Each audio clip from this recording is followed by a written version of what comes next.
right, let's look at another example of showing an equivalence relation. So we've got our relation in the set Z. So here we're going to be thinking of Z cross C as our Cartesian product. Defined by our relation is that x minus y is divisible by 3. So even though we've got our Cartesian product, of course it's not every point. We're just looking at the points where x minus y is divisible by 3. So let's start with looking at x related to x. So this is going to imply that x minus x is divisible by 3. Of course, x minus x is equal to 0. 0 is divisible by 3, so that is true. X related to y, well, if x is related to y, it's going to fit our definition. So that's going to imply that x minus y is some multiple of 3. And if we want to be specific, m would be an integer.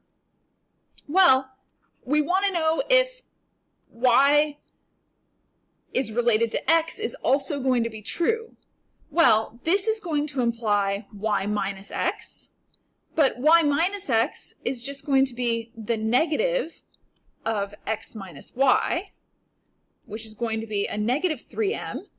This is also going to be divisible by 3. It'll be negative, but it's still divisible by 3, so therefore we have fit the property of being symmetric.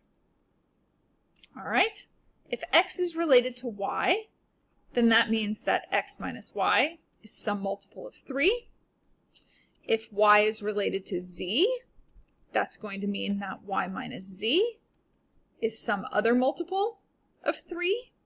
And now we want to know, is x related to z true? So this is what we're testing. So x related to z is going to imply x minus z. Well, substituting in, we'll leave the x here, and then minus z. Looking over here, I can say that z is going to be the same as y minus 3n. So I've got x minus y minus 3n. Okay, rearranging, that's going to be x minus y plus 3n. But I know that x minus y is 3m. So I factor out the 3. That is divisible by 3. It fits my definition of relation, so also true.